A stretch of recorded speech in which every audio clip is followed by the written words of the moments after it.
Muito bom dia para todos aqui no estado da Califórnia. Portanto, bem-vindos à Universidade Estadual da Califórnia em Fresno.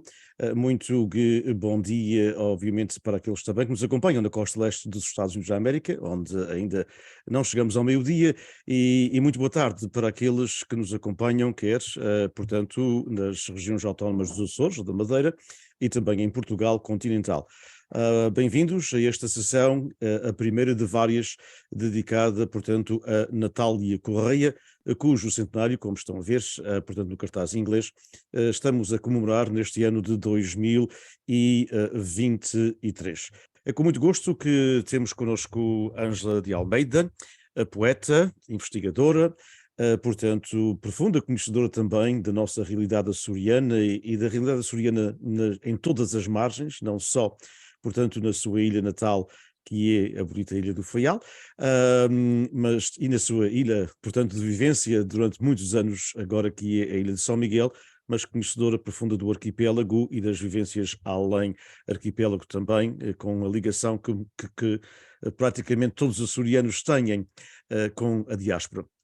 E vamos, portanto, bem-vinda Ângela. Ângela aceitou este desafio para termos uma conversa extremamente informal hoje sobre Natália Correia, uma forma de apresentarmos para os nossos alunos, portanto, para a universidade, para aqueles que nos seguem nestes eventos. Temos sempre algumas pessoas da nossa comunidade que seguem os eventos culturais do PBBI, para falarmos da Natália, para falarmos deste centenário, para falarmos da sua obra e também para falarmos um bocadinho da Ângela Almeida.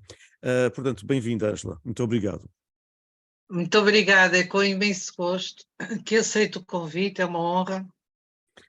Cumprimento, um grande abraço para todos os que estão desse lado e vamos a isso. Exatamente, vamos mesmo a isto. Portanto, vamos falar um bocadinho sobre a Natália Correia. E obviamente que tu tens estudado Natália Correia, já, portanto, tens publicado imenso sobre a Natália Correia. Há Aliás, 30 anos. há 30 anos. Então, tinhas 5 quando começaste a escrever sobre Natália Correia. Mas, portanto, dizia eu o seguinte: ainda não foi há muito tempo que estava a ver um texto do Vamberto Freitas, e o Vamberto dizia no texto: uh, todos nós açorianos devemos ficar gratos, portanto, a Ângela Almeida, porque ela trouxe-nos a Natália que muitas vezes a gente não conhecia. Portanto, e numa altura em que não se falava muito de Natália, tu começaste a falar da Natália no arquipélago dos Açores e, obviamente, no mundo da língua portuguesa. Como é que foi esse primeiro encontro, digamos assim, com a poesia da Natália? Pronto, agradeço as tuas palavras e as de Vamberto Freitas. Foi um dever, foi apenas um sentido de dever. Nada senão isso e por uma razão. Eu conhecia mal a Natália, tinha estado com ela umas 5 ou 6 vezes, entre 1985, foi o ano em que a conheci, perdão, e 1992. E um ano eu vinha do Porto, onde tinha estado com o grande poeta Eugénio de Andrade, que eu admirava muito e que me ensinou imenso e que tinha paciência para maturar, e cuja obra, perdão, eu pretendia que fosse o objeto da minha tese de doutoramento. E eu vinha do Porto, passei em Lisboa e um amigo disse-me: nunca foste ao Botequim conhecer a Natália Correia, ver o Botequim da Natália Correia. E eu disse: eu não sou muito de vida noturna, não faço questão nisso, leio a obra de quem escreve, mas pronto, se é importante lá ir, eu vou uma vez. Foi assim. E levou-me lá. Sabes como é que eu sou, portanto, aquilo para mim não tinha qualquer importância e continua a não ter. De maneira que eu fui. E a Natália, quando me viu, fez uma grande festa e não sei o que, não sei o que mais. Depois sentei-me, estava ela com meia dúzia de pataratas ocas e vazias à sua volta, que talvez nunca tivessem lido nenhum livro dela, mas que eram grandes amigas, não é? E até ficaram admiradas porque eu tinha caído de paraquedas ali, naquele dia. Pronto. E eu levava na mão, isto foi um ato absolutamente inocente, levava na mão um livro que se chamava Eugênio de Andrade nos Açores e que resultava de uma estadia que ele tinha tido aqui nos Açores. E um livro, aliás, feito com a participação ativa dele. E a Natália viu o livro e diz assim, muito rapidamente: pois, só sobre mim é que a minha terra nunca fez nada. Perdão. E eu, nessa altura, era responsável pelo Pelouro da Cultura na Câmara Municipal de Ponta Delgada. E senti uma responsabilidade enorme. E, portanto, nesse dia prometi-lhe e disse-lhe: olha, o que estiver ao meu alcance, fica prometido que eu irei fazer. Depois ela disse nesse dia que gostava imenso, tinha um desgosto nunca ter sido criado um espaço que perpetuasse a sua obra. Peço perdão porque eu estou um bocadinho aflita da garganta, e eu disse que pronto, que não tinha poder para isso, mas que no que dependesse de mim, achava que era justo e que ia lutar por isso, e pelo conhecimento da sua obra também, pela divulgação dela, etc. E ela ficou muito feliz. Ficou muito feliz e pronto, e foi assim que nasceu. Depois eu fiz uma exposição, coordenei uma exposição sobre a obra dela, a que chamei Mãe Ilha, e comecei-me a interessar pelo tema Mãe Ilha. E quando fiz essa exposição, que foi com a grande colaboração da Natália Correia, perdão, e também de um rapaz que vivia em casa dela, que ela tinha adotado para a família, que se chamava João Rubens, fiquei a par da obra dela na imprensa, portanto mostrou-me imensas coisas, falou-me imenso, e eu comecei a perceber que era realmente importante estudar a obra dela e divulgá-la. E foi assim que as coisas nasceram. Depois, nessa altura, o Circo de Leitores convidou-me para fazer um retrato sobre a obra dela, que eu fiz, sobre a vida dela e obra, que eu fiz, uma coisa, portanto, pequenina, e dediquei-me então realmente ao estudo da obra dela, consciente, envolvidos todos estes anos, que, perdão, o meu doutoramento e os estudos introdutórios que tenho feito à obra dela, o ensaio que fiz posteriormente, Natália Correia, um compromisso com a humanidade, tudo isso eu devo muito, sempre, àqueles que me têm ensinado bastante, e que são o Fernando da Costa, o José Anes, o Armando Nascimento Rosa, que são também pessoas que, em vários domínios, têm estudado também o pensamento da Natália Correia.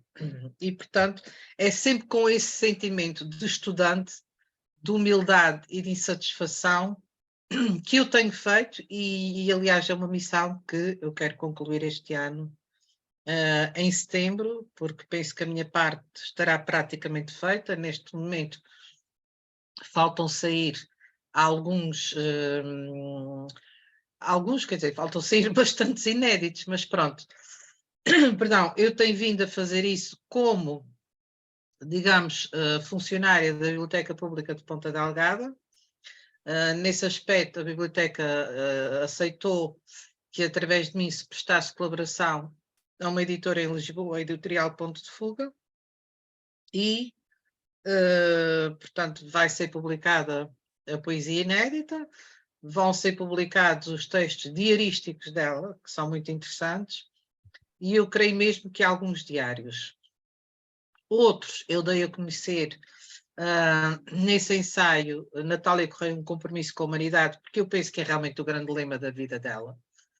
É um grande compromisso, era aquilo que chamamos uma escritora engagée, portanto, é um grande compromisso de transformação e de libertação da humanidade, da criação de um novo ser humano.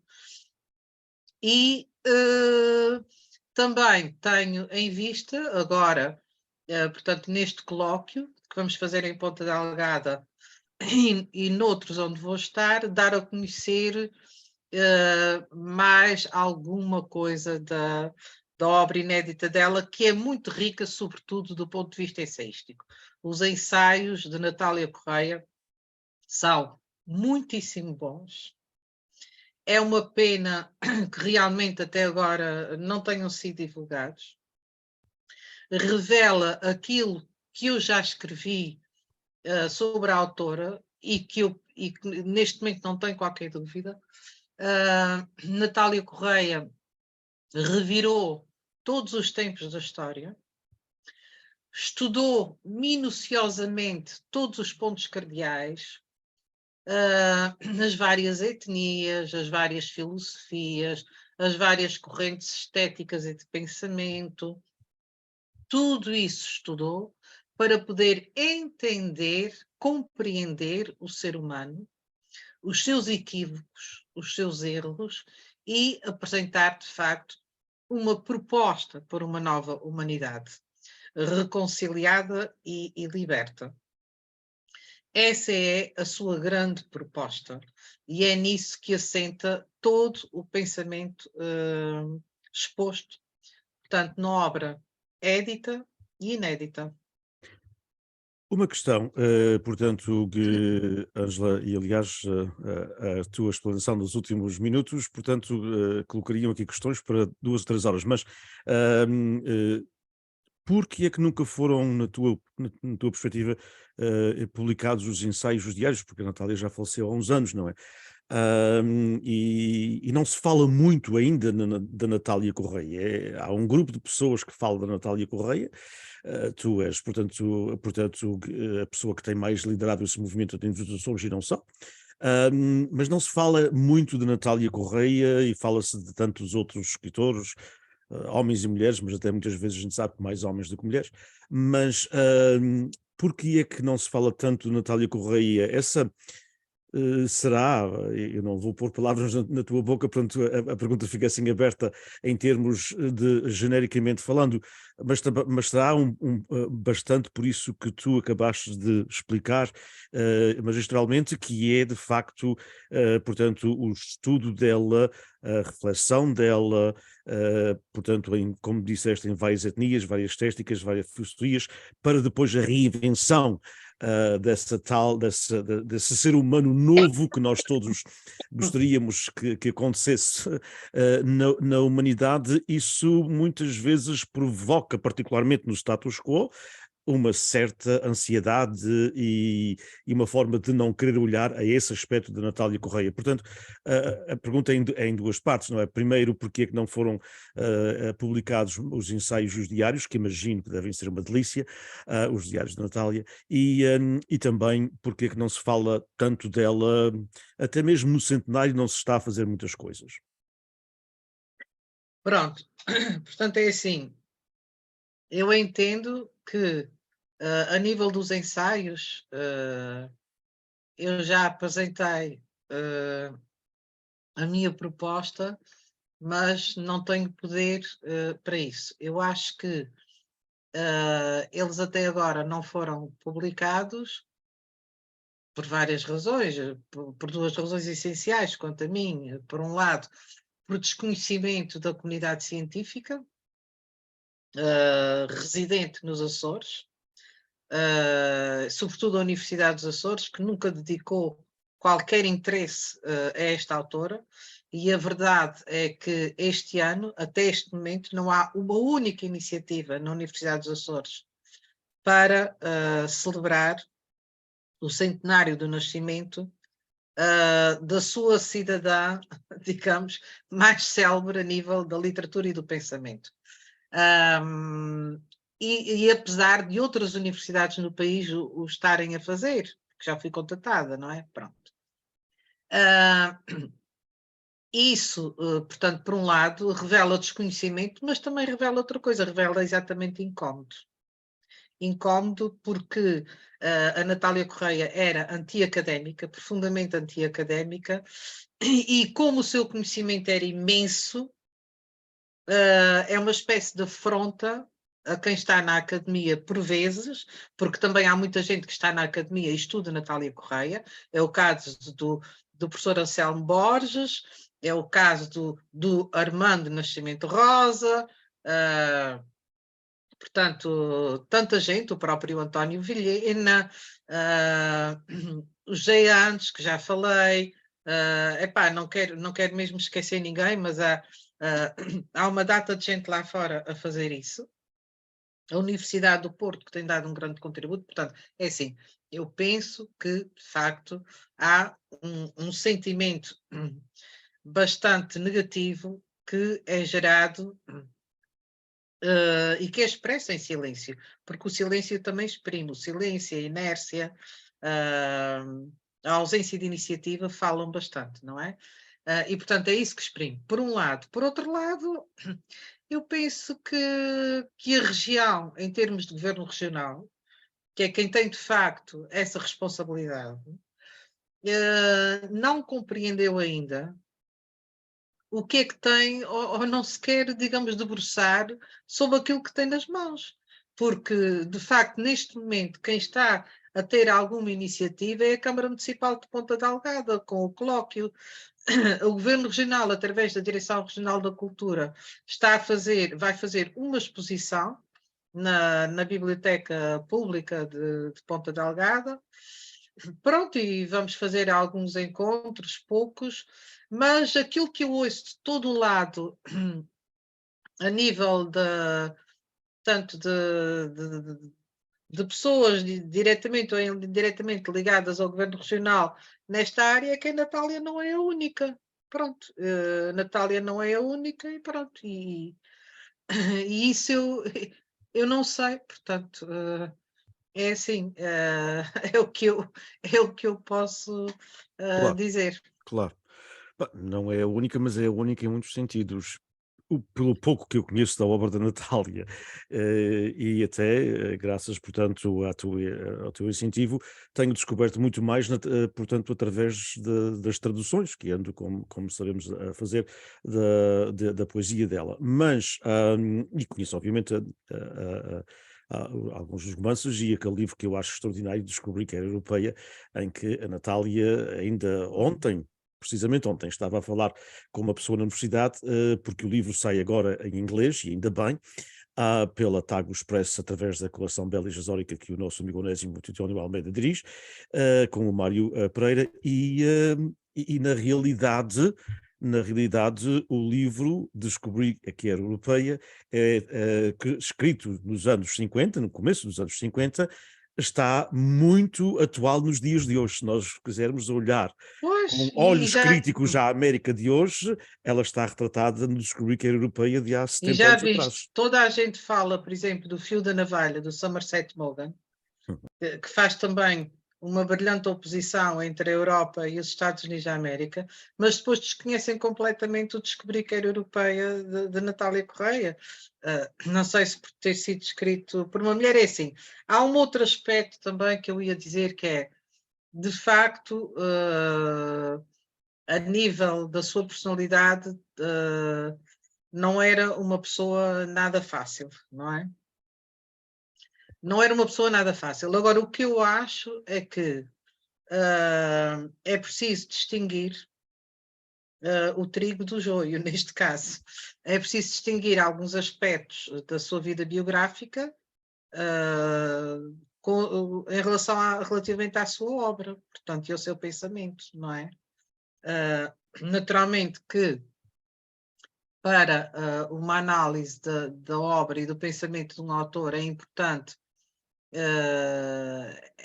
são muito importantes alguns aspectos da sua biografia, mas a biografia não pode condicionar de forma alguma o pensamento, a escrita e o valor daquilo de um determinado legado.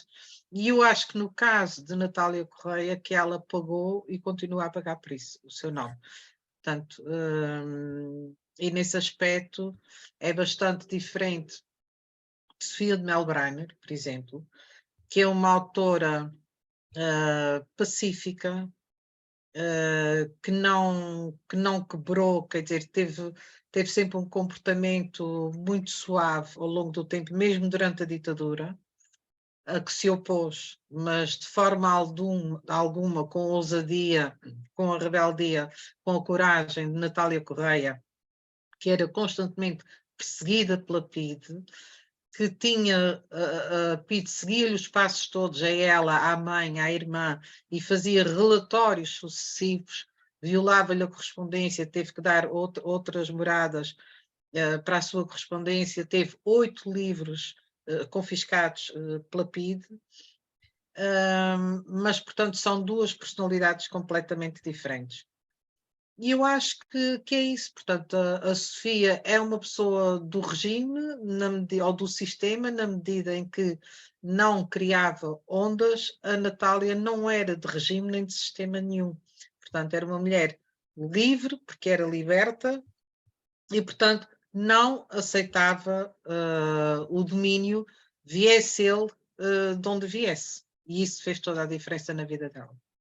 Exato, até a participação política dela nunca foi condicionada portanto, a dogmas partidários. Aliás, ela esteve praticamente em vários partidos, não é? Ao longo da sua vida, mas ela não, e participou, como toda a gente sabe, aliás, na Assembleia da República, porém, ela era uma voz única em que não, portanto, seguia dogmaticamente qualquer, portanto, programa partidário e o PRD, onde ela, acho que foi o último que ela entrou, dava-lhe essa liberdade, obviamente, não é? Faz exatamente parte da sua essência libertária, não é? Claro, claro. De não pertencer a lugar nenhum, de não ter pátria, barra mátria, neste sentido de estar, não pertencer a nenhuma igreja, como ela própria dizia, não sou ovelha de nenhuma igreja. Eu penso que tem a ver com isso. Portanto, era capaz de rasgar toda e qualquer forma de poder. E achas que esse rasgamento, essa forma de estar, é que incomoda muita gente, não só incomodou, obviamente, incomodava muito o sistema ditatorial, mas mesmo nos primeiros anos da própria democracia, em que ela tem escritos a questionar alguns processos, mas ainda incomoda hoje, mesmo 50 anos depois do 25 de abril. Sim, sim, sim. Sem dúvida, continua a incomodar, claro. Continua a incomodar, sobretudo, penso eu, pela atualidade do seu pensamento. Sim. É o que eu entendo, pela atualidade do seu pensamento e pela profundidade também desse pensamento. Penso que há muita gente que não entende a profundidade do pensamento de Natália Correia e veem tudo pela rama. Veem uma mulher de boquilha, portanto, extravagante, com o efeito plateia, mas que também era brutalmente frágil, que se partia toda, portanto, e não vão à profundidade do pensamento que está na sua obra, e isso é que é importante analisar, o resto não interessa, quanto a mim. Mas exato, e achas que no plano portanto, no mundo da estética, no mundo da criatividade, no mundo da poesia, essa forma de estar Natália influenciou alguns dos poetas mais novos da geração portuguesa, ou também alguns poetas não a compreenderam, portanto, ainda, portanto, mas porque há sempre alguma influência dos poetas mais antigos, digamos assim, não é o caso de Natália, mas, portanto, esta geração mais nova, da tua perspectiva, tem aprendido alguma coisa com esse pensamento assim tão livre e tão genuíno e tão profundo de Natália Correia? Curiosamente, eu acho que sim. Eu acho que sim, que tenho aprendido bastante, e sinto que há uma enorme. Há uma diferença entre curiosidade e vontade mesmo de conhecer e de aprender. E há também o conhecimento superficial e o conhecimento profundo. Existe de tudo em relação à obra de Natália, mas em termos globais, sim, há muito mais adesão à obra dela por esta geração jovem do que aquilo que eu poderia imaginar. Isso é muito bom. Isso é muito bom, até porque por essa atualidade da obra dela. No teu trabalho, portanto, relacionado com os ensaios e com os diários, portanto, como tu disseste, e até porque são desconhecidos, da maior parte do público, não é? Ou do público, quais foram para ti algumas surpresas que encontraste ao longo destas leituras, ao longo destas análises, ao longo, portanto, de leituras que tivestes destes ensaios e diários, para além de, obviamente, serem extremamente bem escritos, imagino, mas algumas Não. surpresas da Natália que tu já conhecias bem, não é? Surpreendeu-me imenso o estudo profundo que ela fez, por exemplo, da cultura portuguesa, uh, nomeadamente da poesia trovadoresca. Isso surpreendeu-me bastante, assim como me surpreendeu a forma como ela conseguiu desenvolver um pensamento sustentado para a criação do novo paradigma de humanidade. Ela tem ensaios que são, de facto, fascinantes sobre esse tema e debruça-se bastante. Tem, por exemplo, aqui à minha frente 3 citações que eu pus de um ensaio inédito que é bastante grande, tem para aí umas dezenas de páginas, em que ela diz o momento atual do medo concreto e imperante que é a paz armada. Estás a ver? E depois diz assim também: a época não tem competência para julgar o homem que a julga, porque a época é absurda e o homem criador não é absurdo. E tem aqui um outro muito giro: desprendimento é, pois, a irredutível incompatibilidade entre o criador e o espírito da época.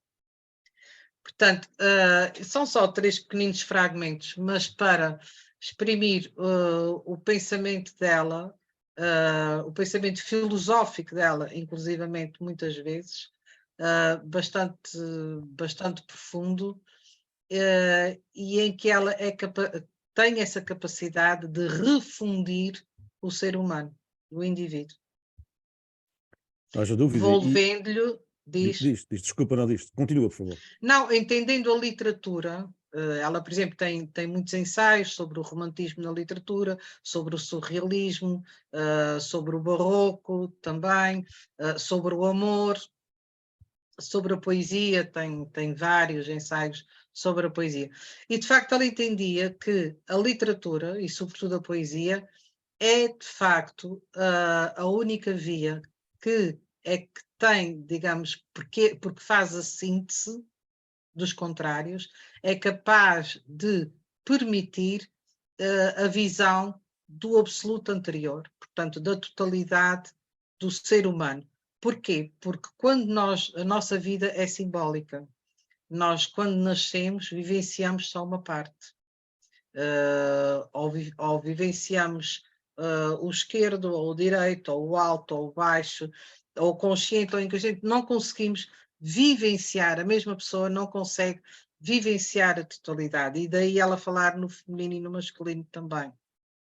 Portanto, dessa nossa incapacidade de vivenciar a totalidade derivam as antinomias ou as antíteses existenciais.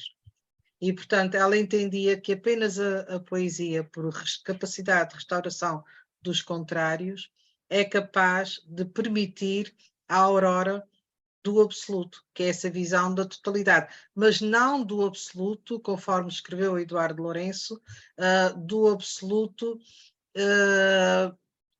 total em si mesmo, o absoluto humano de Calígula. Não é esse, é o absoluto heterodoxo, ou seja, a síntese das diferenças. Portanto, é o absoluto na medida em que é a síntese das diferenças, e nós, se virmos isto do ponto de vista até muito prático, conseguimos entender porque são o quê? Estamos a falar das línguas que se falam no mundo, das várias etnias, das várias culturas, das várias tradições, das várias literaturas. No fundo é isso, portanto é juntar essas diferenças. E ela entendia que, de facto, apenas o amor, porque é a via que ascende, por isso é que ela dizia, nasci por meio das línguas de fogo, não é? Terra do Pentecostes. Portanto, sendo o amor a única via que ascende, permite fundir esses contrários. Por tudo isso entendia que o amor viria a ser o grande culto da humanidade futura. Ela própria escreveu: o amor virá a ser o culto da humanidade futura. E o que era para ela esse amor, culto da humanidade futura? Era aquilo que ela chamava o espírito. No inédito, ela clarifica o que é o espírito. O espírito é a totalidade do amor. O espírito não é nada de metafísico, não é nada fora de nós. O espírito faz parte de nós, tal como a matéria. Portanto, tem que ser junto à matéria. Portanto, o espírito é essa componente nossa que nós às vezes abandonamos. E esse sim daria, portanto, a possibilidade ao ser humano de se desvincular, portanto, de qualquer igreja e divinizar-se a si próprio. E por isso é que ela escrevia que o homem, o indivíduo que vai coroar-se a si mesmo. Na realidade, portanto, é uma espécie de utopia que ela, Sim, portanto, um dava pensamento os profundamente ingredientes. utópico, Exato, mas mas a utopia é salvífica, não é? claro, exatamente, então não. Então não, ou então ficamos, como ela disse, sempre com essa paz armada, não é? Exatamente. Que é, portanto, o que infelizmente vivemos em muitas partes, nas vidas coletivas e nas vidas pessoais, uma espécie de paz armada, não é? Exatamente.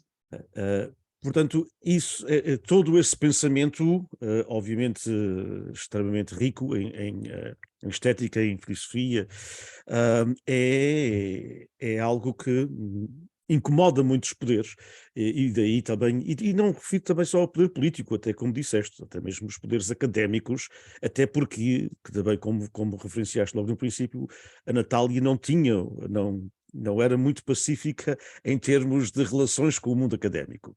Pelo contrário, não Exato, é? exato. Pelo contrário. Só que eu acho que compete à academia, não é? A academia como centro agregador de ciência, estudar, analisar, conhecer, divulgar, independentemente desse atribulado, não é? É porque até, e voltando já para a nossa parte final, voltando à região autónoma dos Açores e voltando precisamente àquilo que tu disseste quando tiveste o primeiro encontro com ela, só de mim é que a minha terra não fala, não é, não se faz nada. Portanto, uma espécie de mágoa que ela tinha, e com muita razão, porque por as razões que acabaste de explicar, e outras também. Voltando para a região autónoma dos Açores, é impressionante que a nossa juventude de hoje, e começando já nas escolas secundárias, portanto, Hum, porque a tecnologia hoje é diferente do que era, portanto, no nosso tempo exatamente. e em outros tempos, e, portanto, através da tecnologia pode-se chegar a vários meios, meios estéticos e meios filosóficos e pensamento e análise. E é uma pena, de facto, que os açorianos, há uma geração de açorianos ainda, e nada está a ser feito para colmatar essa lacuna, que não conhece esta Natália, que não conhece quem foi esta mulher que marcou Portugal, que marcou o pensamento europeu, que marcou, portanto, a poesia de língua portuguesa, que escreve um livro de escrita europeia em que analisa pontos do mundo e da relação Europa-América que ainda hoje são muito atuais, e estamos de facto a roubar, na minha perspectiva, a roubar um direito que os açorianos, os jovens açorianos, açorianas têm, que é conhecer, Não, portanto, isso é este de pensamento. facto é impressionante, porque Natália Correia foi, de facto, uma das grandes figuras de pensamento e da literatura da segunda metade do século XX europeu. A par da Yourcenar, foi, de facto, uma figura que marcou e que foi falada, que foi debatida nessa altura. E isso é impressionante, não é? É, é impressionante que, de facto, nos Açores e Portugal, portanto, no país todo, E que... que, desculpa, não, Não, diz, diz, diz. diz, diz.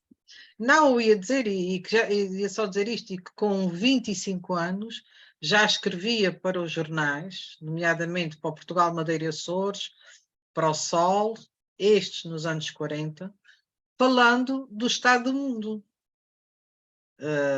Já debatia o estado do mundo e já expunha o seu pensamento nos artigos que escrevia nessa década. Era extremamente jovem, foi aliás nesses anos que ela conheceu o António Sérgio, em 1946, que foi, digamos, o grande mestre de pensamento político dela,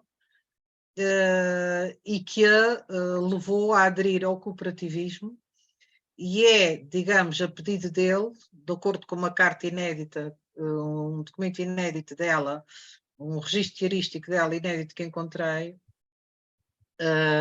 no arquivo dela, é a pedido dele que ela vai aos Estados Unidos a tentar encontrar o líder do Partido Socialista norte-americano nessa altura, porque o António Sérgio queria aplicar em Ponta Delgada, desculpa, aplicar em Portugal aquilo que era o Partido Socialista norte-americano, mas ele deu-lhe uma visão tão deprimente e tão negativa do que se passava nessa altura nos Estados Unidos da América, que de facto levou também àquele retrato que ela faz no Descobrir que era europeia, mas é engraçado que a meio do livro ela fala nele, Norman Thomas. Uhum, uhum. Sim, e ela, e portanto, aquela América que ela descobriu, portanto, uma América muito particular nos anos 50, com o McCarthyism e tudo o que nós tivemos aqui, foi a América que tivemos há 4 anos atrás, portanto, não foi assim muito diferente. Daí eu saúdo, obviamente, a Bélia Georgica e o Onésimo, porque eu acho que é importante os americanos, mas até os americanos de origem portuguesa e de origem açoriana, conhecerem, portanto, este pensamento desta mulher, portanto, nascida nos Açores, criada Absolutamente, e sem dúvida, sem dúvida. e que fez estes contrastes e estas comparações entre a Europa e a América há 70 E anos que atrás. tinha uma grande admiração pela genuidade americana, Tinha, tinha, pela tinha, tinha, cultura americana, tinha. pela literatura, pela música, tinha uma grande admiração. E que depois volta mais tarde, em 78 e 83, e já encontra, nas reuniões que tem nas universidades, já conhece uma outra forma de pensamento, e fica inclusivamente fascinada pela geração que encontra nas universidades dos Estados Unidos da América. E, portanto, para terminar, Angela, até porque, portanto, foi apenas uma conversa de, de, de um acontecimento que vamos ter todos os meses, até setembro, e já agora aqueles que nos acompanham aqui, portanto, e que estão no estado da Califórnia, a Angela Almeida estará connosco presencialmente na Universidade em setembro, portanto, aí para falarmos da Natália, mas também para falarmos da poesia dela. Portanto, para culminar, portanto, estes cerca de 6 meses, mas e vamos ter vários convidados, e já podemos adiantar, para além da Ângela, obviamente, o Fernando da Costa aceitou o Fernando convite. da Costa, o Henrique Levi, a Filipa Martins, o Armando Nascimento Rosa, não é verdade? Exato, exato. Um, O Alan Oliveira também, o Alan que vai falar da Oliveira, sua relação pessoal que ele teve com exatamente. Natália, porque ele também, ele aliás confessou-me há poucos dias que ela, numa altura em que muita gente não ligava àquilo que ele escrevia, ela incentivou. Ela incentivou, não é? Portanto, e acompanhou e teve sempre palavras muito generosas para Ela com ele. fazia isso, era numa grande generosidade com os novos autores. Isso Exato. é um facto. É. E, portanto, vamos falar de vários aspectos da obra. Ahm, Todos esses inéditos, Ângela, e que estão, portanto, que tens trabalhado, prevê-se publicação, não é? Portanto, quer da parte ensaística, quer da parte dos Sim, diários, não é? eu creio que eu creio que serão mesmo, estão, quer dizer, isso está a ser tratado.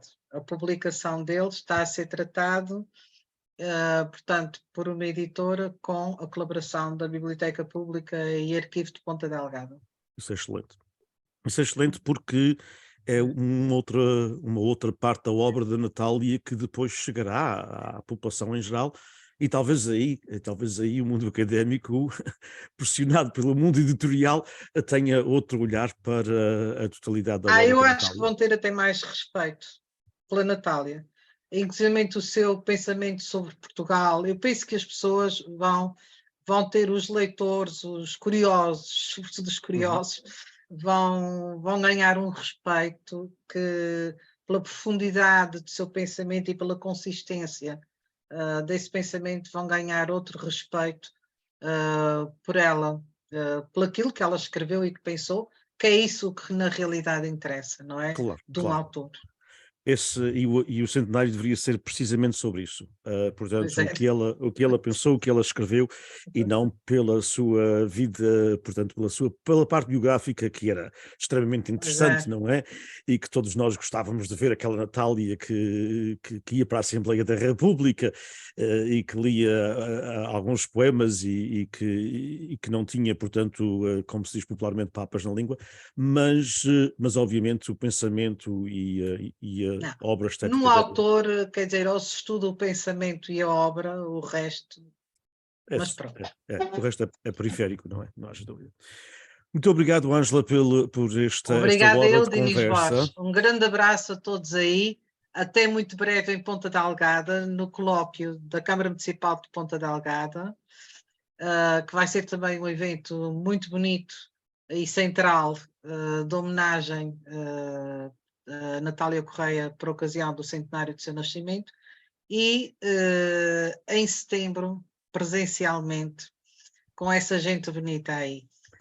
E entre agora e lá, portanto, com aqueles nomes e outros Sim, que vamos falando mencionaste, vamos mensalmente. falando sempre de Natália, porque o importante Exatamente, é falar. exatamente. E muito obrigada pela iniciativa. Parabéns. Obrigado eu, portanto, vamos continuar a celebrar Natália Correia. Um abraço para todos, muito Um obrigado abraço para vocês todos. Muito em nome do obrigada. Instituto Portuguese Beyond Borders, da Universidade Estadual da Califórnia em Fresno. Obrigado, obviamente, à Ângela Almeida e obrigado a todos que nos acompanharam. Um abraço para todos e até sempre e continuemos a celebrar a obra de Natália Correia ao longo deste centenário e durante muitos, muitos mais anos. Um abraço para todos, muito obrigado em nome da Universidade. Tchau, tchau. Obrigada.